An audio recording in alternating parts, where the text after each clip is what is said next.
On est tous faucheurs de chaises. On est tous Faucheurs de chaises.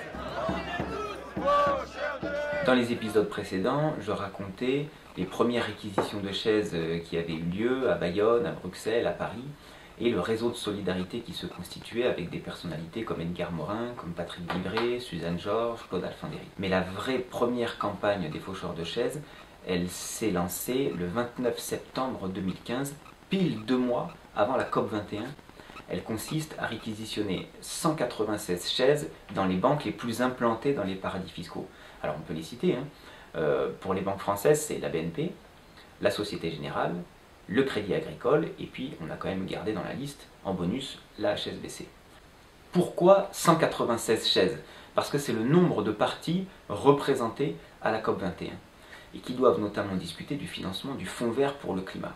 Il y a une injustice terrible dans le dérèglement climatique, qui est que ce sont les pays du Sud les moins responsables des émissions de gaz à effet de serre qui sont les plus impactés par les conséquences du dérèglement climatique, qui est déjà une tragédie pour des millions de personnes dans le monde. Et inversement, ce sont les pays industrialisés du Nord qui sont les premiers responsables historiques du dérèglement climatique, mais qui sont les moins impactés. Le Fonds vert pour le climat doit aider les pays les plus impactés à s'adapter aux conséquences du dérèglement climatique dont ils ne sont pas responsables. Et pourtant, les pays riches traînent des pieds et rechignent à financer le Fonds vert pour le climat, qui doit être alimenté à hauteur de 100 milliards de dollars par an. Alors évidemment, pour nous, 100 milliards de dollars, ça paraît énorme. Mais si on le compare aux sommes qui nous manquent à cause de l'évasion fiscale, rien qu'au niveau de l'Union européenne, c'est 1000 milliards d'euros par an.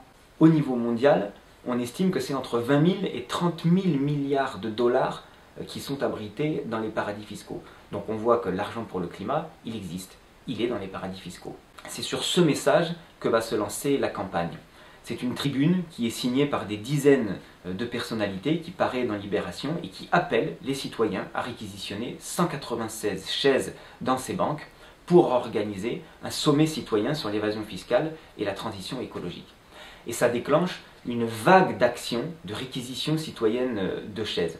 Et dans plein d'endroits, les citoyens rentrent dans les banques et prennent les chaises. Alors on le voit à Montpellier, on le voit à Lille, on le voit à Nantes, à Bayonne, à Paris, à Narbonne, à Nancy. Enfin vraiment, en tout, il y a 40 actions citoyennes de réquisition de chaises qui ont lieu. Toutes de manière non violente, en plein jour, à visage découvert. Et non seulement les gens font ça, mais en plus, ils s'organisent pour apporter toutes les chaises à Paris pendant la COP21.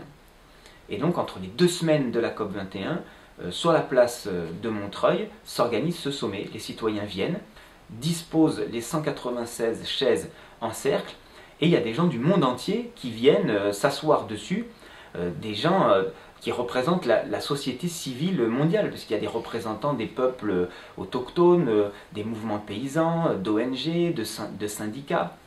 Et ils prennent la parole sur l'urgence qu'il y a à arrêter ce système d'évasion fiscale et l'urgence vitale qu'il y a à s'engager dans une transition sociale et écologique.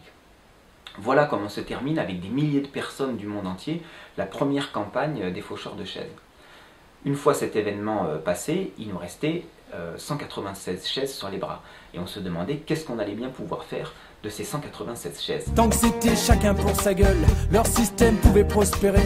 Mais fallait bien qu'un jour on se réveille et que les têtes se remettent à tomber. On lâche rien, on lâche rien.